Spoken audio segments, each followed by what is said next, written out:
Praise Lord. तीतुस का पत्री दूसरा अध्याय का 11।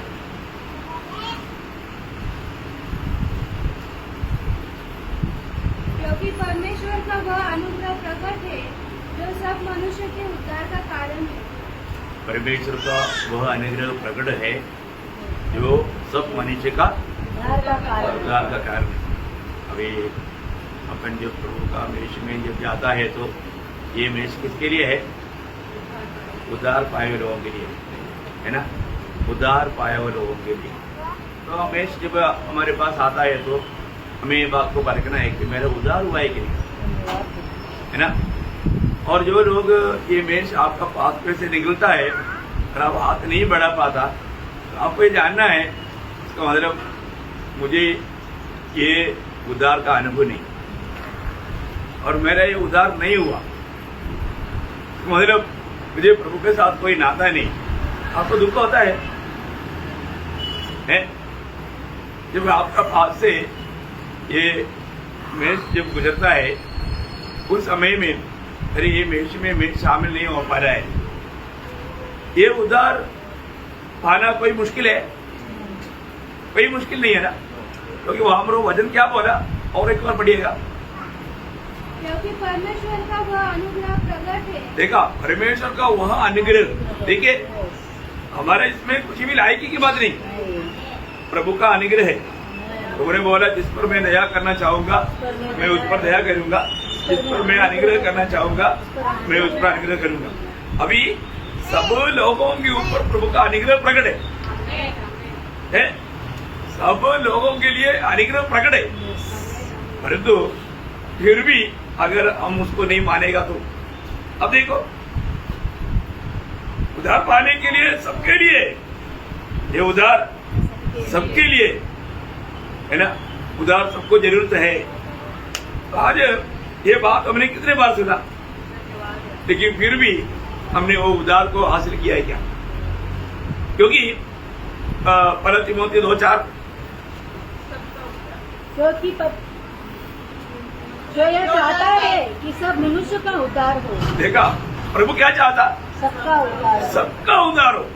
देखिए, एक भी जन ये उद्धार से दूर रहना प्रभु की इच्छा नहीं, और सबको उद्धार देने के लिए प्रभु का वक्त बोलता है ऐसे है? ओ अभी जैसे अभी कंपनी कुछ लोगों को ले रहा है, लोगों को बुलाया, तो उनको जरूरत कितना है? सिर्फ 10 लोग है, आया लाख लोग, लेकिन वो लोग क्या बोलेगा? मतलब हमारा जरूरत का हो गया, अभी जाओ, हमारे जरूरत का हो गया, जाओ। अरे उद्धार का बात ऐसा नहीं है ना, उद्धार का बात सब लोग उद्धार पाएगा तो भी उद्धार बाकी है, नहीं समझा? वो अभी भी खत्म होता ही नहीं, है ना? और प्रभु का चाहते है कि एक भी रह गया तो वो भी आओ, उद्धार पाओ।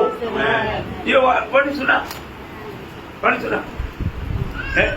मुझे है ना, ये जो उद्धार नहीं पाए लोग पीछे चाहिए और उद्धार पाए लोग आगे भी बैठेगा चलेगा, तो बहुत बड़ी बात है।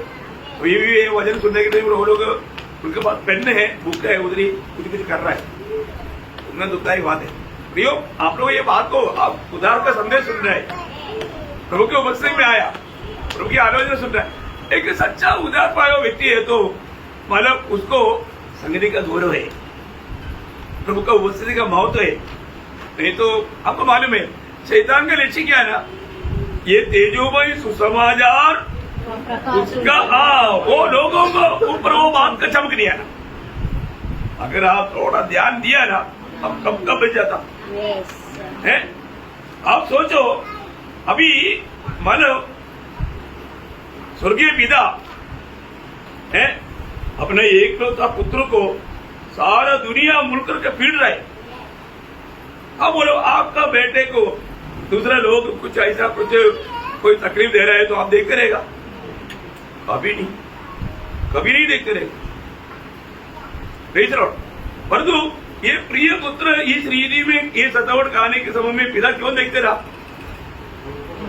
हमको बचाने के लिए, हमें बिना वो प्यार का गौरव समझता है क्या? इतना बड़ा प्यार है प्रियो, है इतना। एक्चुअली आप लोग मतलब थोड़ा परखना चाहिए, मुझे कितना बड़ा प्यार देख करके मुझे प्रभु ने ये बड़ा उद्धार को तैयार किया। कितना बड़ा उद्धार, इतना प्रभु इतना बड़ा, उतना बड़ा, इसलिए बोलता है इतना बड़ा उद्धार से निश्चित रहेगा तो कैसे बच सकता है? कैसे बच सकता, नहीं बच सकता। प्रियो, उद्धार की जरूरत आपको नहीं है क्या? आपको अभी भी उद्धार की जरूरत नहीं समझ रहे क्या? क्या उद्धार पाने के लिए आपको कोई तकलीफ उठाना पड़ेगा? नहीं है ना प्रियो। प्रभु आज आपको बुला रहा है, क्या आपको उद्धार का जरूरत है? आप नरक की आग से बचना चाहते हैं?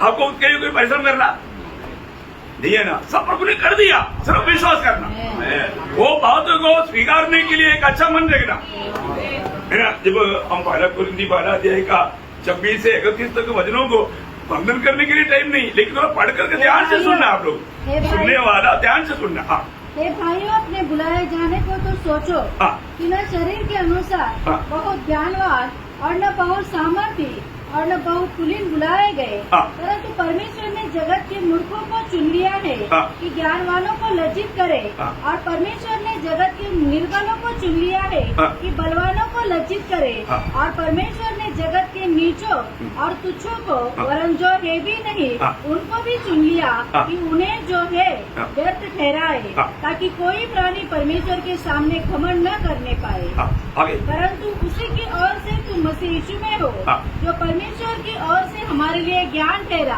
अर्थात धर्म और पवित्रता और छुटकारा, जैसा लिखा है वैसा ही हो। जो घमंड करे वह प्रभु में घमंड करे। Praise the Lord. सुना अभी तक, अभी ये वचनों को अभी मैंने थोड़ी देर पहले भी उसी के अंदर से भी बोला और उसी बातों में ही बोला एक्चुअली। देखो, ये हमारे कोई कामों से हमारे उद्धार है क्या? नहीं है ना, प्रभु ने सब कुछ किया। आज इसलिए बोलता है कि तुम लोग कौन थे? तुम लोग बड़ी गाड़ी नहीं थे, बलवान नहीं थे, हैं? तुम लोग कोई सामर्थ्य नहीं थे, कुछ भी नहीं थे, तो भी प्रभु ने चुना, है ना। ये जो उद्धार पाने के बाद में हमें कितना प्रभु से आभारी होना, बहुत आभारी होना प्रभु, है ना। और हम एक आभारी दिल के साथ तो मसीह जीवन नहीं बिताता ना, बहुत बड़ा धोखा है। अपने को जानना है। पहली बात तो मेरा उद्धार हुआ है क्या है? हम लोग हमेशा ये बात सुनता है कि दुख के लिए बोल करके प्रभु में शामिल नहीं होना प्रियो। आपका उद्धार हुआ है कि नहीं? उद्धार हुआ व्यक्ति को प्रभु का संगति का महत्व है। वो कभी संगति को लापरवाही नहीं करेगा, वो कभी संगति में देरी से नहीं आएगा, क्योंकि जो संगति से दूर रहने वाला व्यक्ति प्रभु की प्रभुता से बाहर है, प्रभु की प्रभुता से बाहर है। यीशु मसीह की प्रभुता उसमें नहीं। ये मेष किसके लिए है? जो लोग जो दिल में यीशु मसीह को प्रभु मानकर पवित्र करके जीवन बिताते हैं, उनके लिए। इसलिए बात को परखने की जरूरत है। ये एक हल्की बात नहीं, लेकिन लोग क्या है, दंड खा रहा है, पी रहा है। प्रभु का धीरज है प्रियो। शुरुआत के समय में तो अनन्या सबरिया मैं बोला ना, डेली कब्रिस्तान जाना पड़ता है, लेकिन अभी प्रभु का बड़ी धीरज है। प्रभु थोड़े तो किसी को मारने नहीं दे रहे, लेकिन लोग मरा हुआ अवस्था में है, क्योंकि प्रभु का कामों में से बहुत दूर है। मैं आपको बताना चाहता हूँ, सच में हमारे जीवन में ये जो वचन काम करता है क्या? सही प्रकार एक सच्चा उद्धार का अनुभव में है क्या है? मेरे जीवन में ये वचन जब आता है तो वचन कैसा कार्य करता है? अभी किसी को पर्सनली प्रभु किसी को डांटेगा नहीं। अभी आप सोचो, मतलब टीचर क्लासरूम में आ गया तो धीरे धीरे बेचारा लोग आ रहा है, तो क्लासरूम कैसे रहेगा? टीचर्स सावधान से दूसरों को समझाना। हमारा क्लासरूम में टीचर आने के बाद में कोई स्टूडेंट आ जाता है तो क्या करता? मुझे नहीं लेता आप लोग क्या बोलेगा, परंतु सामान्य रीति में कोई स्कूल नहीं मानेगा, कोई टीचर भी नहीं मानेगा नहीं है ना। तो अभी एक दुनिया का स्कूल का उतना भी गौरव आप प्रभु की मंडली को नहीं दिया तो आपका विचार कहां है? आपका विचार कहां है? आपको उतना भी प्रभु नहीं। और समझ में आ रहा है? समझना प्रिय, हमें प्रभु के लिए कितना सीरियसनेस है। हमारा इतना बड़ा उद्धार हमें मिला, वो उद्धार की सच्चा आनंद हमें राज करता है क्या है? हम लोग बहाना ढूंढता है, भाई वो बहाना ढूंढ पर नहीं चलना। सच में उद्धार पाया है तो हमारे लिए जीना मसीह एक मसीह व्यक्ति का अनुभव है, एक सच्चा मसीह व्यक्ति का अनुभव है। हमें बहुत फीलिंग होना चाहिए ना। कई लोगों को क्या आदत पड़ गया, 7:30 बजे की मीटिंग में 8:30 बजे आता आराम से, फिर प्रभु में भी हाथ लेता। नो, मैं आपको बोलता हूं, आपने तो सच्चा तैयारी में नहीं आया और अयोग्य रीति में हम शामिल हो रहे हैं। सब धोखा है प्रियो, सब धोखा है ना। किताब का सिलाई टूट गया तो पन्ना एक अमेरिका में एक लंदन में मिलेगा, है ना। ऐसा अवस्था नहीं प्रियो। मंडली जीवन क्रम और मर्यादा बहुत बड़ी बात है। आपका कमरी में चलता है क्या कोई? हाँ, ओ मैं सो गया था इसलिए मैं आधा घंटा 1 घंटा लेट हो गया। दूसरा दिन वो भी मैं सो गया था, ऐसे कोई बोलेगा? हाँ, बोलेगा सोते रहो। तुम्हें एक कंपनी में नहीं चाहिए, कंपनी में नहीं देखता। आप बताओ, यो प्रभु का वजन हमारे योसेफ अंकल था, बोलता था क्रम और मर्यादा, हमेशा बोलता था गवाही में, आप लोगों ने सुना होगा। जो मंडली जीवन में है अभी, हाँ मंडली जीवन में आजकल हम थोड़ा सा ऐसा बोलेगा तो वो हमको दूसरा मंडली है, ऐसा लोगों के लिए वही अच्छा रहेगा। क्योंकि मंडली जीवन में प्रभु यीशु मसीह ने हमें दिया वो आदर्श चाहिए, हर एक बातों में आदर्श चाहिए। आज के दिन बोलेगा तो कितना गौरव का दिन है, पुनरुत्थान का दिन है ना। प्रभु का मेष में भी शामिल होने करके हमें कितना अच्छा एक परख के साथ इसमें आकर के शामिल होना चाहिए। अपने जीवन को परखो। हम आज लोगों को अपने आप को परखने के लिए टाइम नहीं, और दूसरों को परखने में बहुत तेज है। ऐसा करने वाला भी इसके लिए लायक नहीं। अपने जीवन में वजन भी ये नहीं गवाही देता कि दूसरों को परखो, हमें अपने आप को परखना है। इतना बड़ा अनुग्रह पाने के बाद, इतना बड़ा उदार पाने के बाद, है ना, प्रभु का इतना बड़ा चुनौती पाने के बाद में हम प्रभु से कैसे होना चाहिए प्रिय? आज हमारा प्रशंसा काम रहे, प्रभु में हमारे प्रशंसा है क्या, है ना। और वो प्रशंसा नहीं रहेगा तो, और उसकी भाषा में आपको मालूम कहलाती है 6:14 में बोलता है, मैं सिर्फ एक ही बात पर प्रशंसा करता हूँ, सूली पर। मेरे लिए जो सूली पर चढ़ा है वो यीशु मसीह मेरा प्रशंसा है। पिता की ओर से मैं मसीह में है, क्योंकि मसीह में मेरे सब कुछ है ना। बहुत बड़ी बात है ना भाई, यीशु मसीह मेरे लिए सब कुछ बना। ये जानकारी हमें होने के बाद में हम कितना आभार भरा दिल से प्रभु का सेवा करना चाहिए। हम प्रभु का गुलाम है, बात कभी नहीं बोलना, है ना। मेरे लिए मेरे प्रभु कौन है? प्रभु है प्रियो, वो परमेश्वर है, वो महान परमेश्वर मेरे लिए। पहली बात, मेरे लिए वो मनुष्य बना, ये भी बात एक मुमकिन बात है, हमारे समझ से बहुत बार की बात है। पर स्वर्ग और स्वर्ग में ना समाने वाला महान परमेश्वर मेरे लिए पहली बात वो एक मनुष्य बना। इतना ही नहीं, मनुष्य बन करके वो एक गुलाम दास बना। इतना ही नहीं, दास बन करके बात मानने के लिए वो श्राप भी उड़ाया, श्राप भी तो बना मेरे लिए। वो कितना नीचे गया, कितना नीचे गया मुझे बचाने के लिए। ये प्यार हमने जाना क्या? ये प्यार हमने पाया क्या? ओ सच्ची में मैं आपको ये बात बताने की जरूरत है। प्रभु की आत्मा पाए और लोगों को आत्मा सिखाता है, आत्मा हमको बताता। हमें मसीह के पीछे चलने के लिए बुलाया। हम अपने आप को मसीह कहता है, मसीह का अर्थ है मसीह के पीछे चलने वाला, मसीह के कदमों पर कदम मिला करके चलने वाला, वो है मसीह। इसलिए हमें अपने आप को परखना है।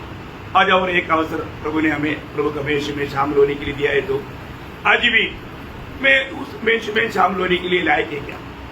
मैं पिछले दिनों में मतलब प्रभु मुझ में जिया क्या? प्रभु की महिमा मेरे जीवन से हुआ है क्या? क्योंकि हम प्रभु की महिमा के लिए सृजावल हो गए, है ना। पिछला एक हफ्ता एक भी मीटिंग अटेंड नहीं किया, और प्रभु के अनुग्रह से नासिक की मंडली में इतना भी सुविधा है कि कम से कम यूट्यूब के द्वारा भी कम से कम संदेश सुन सकता, वो भी नहीं सुना, तो बिजी था। और एकदम सुबह में भी कुछ तैयारी नहीं किया, सीधा आया, हाथ डाला। मैं आपको नम्र विनती करता हूँ, मत हाथ डालो। ऐसा रीति में शामिल होकर के और भयंकर सजा के लिए जा रहा है। अब दंड को खाएगा पिएगा, इसलिए समय से पहले मृत्यु आ सकता है अचानक। समय से पहले मृत्यु आएगा। वो मृत्यु का मतलब अब उधार पाया है तो नरक जाएगा करके मैं नहीं बोलता, ऐसा अनन्य सभी का हुआ, जल्दी मृत्यु आया है, इसलिए बोलता है, इसलिए तुम्हें से बहुत लोग मर भी गया या सो भी गया। समझ में आया? मतलब क्यों? अयोग्य रीति में, इसलिए अपना आयु काट करने वाला काम नहीं करना। तीसरा, हम लोग बहुत आनंद के साथ, खुशी के साथ, कितना जय जयकार के साथ हमें इमेज में शामिल होना चाहिए है। हम लोग पार करा मनमानी में जी करके नहीं, मनमानी में जी करके नहीं प्रियो, है ना। एक सच्चा भक्त को एक एक संगति अगर नष्ट होता है तो बड़ा हृदय वेदना होता न। मैं हमेशा बोलता है ना, एक अच्छा पढ़ाई करने वाले बच्चे को कितना बीमारी रहेगा, माँ बाप बोलेगा आज मत जाओ, नहीं नहीं नहीं दादी मम्मी मुझे आज कोई मत बोलो, मैं जाएगा। मेरा कोई ओवरटेक नहीं करना है, मुझे वो पाना है। इवन वही नहीं जा पाया तो भी दूसरे दिन जाते ही वो अच्छा पढ़ने वाले बच्चों को पक्का पता करेगा क्या क्या दिया था, होमवर्क क्या दिया था, क्या क्या सिखाया था, पक्का पता करता है ना। हमारे बचपन में करता था, इसलिए आज का पीढ़ी करता है इसलिए मुझे नहीं मालूम। पक्की बात है प्रियो, करता है ना। तो उससे बढ़कर के आत्मीय जीवन है ना प्रियो, आत्मीय जीवन में मंडली में क्या सिखाया, प्रभु ने हमसे क्या बोला, पक्का पता करेगा। पता करता है क्या? कहा है ना। Praise the Lord. बहुत भयंकर बात है प्रियो। आप लोग हम लोग कहाँ रहे, मैं विश्वास में है कि नहीं है, यीशु मसीह मुझ में जी रहा है कि नहीं, ये बात को जरूर परखना है। कैसे भी जीवन बिता करके प्रभु के आगमन की बात जो है ना बोलेगा तो भयंकर धोखा है।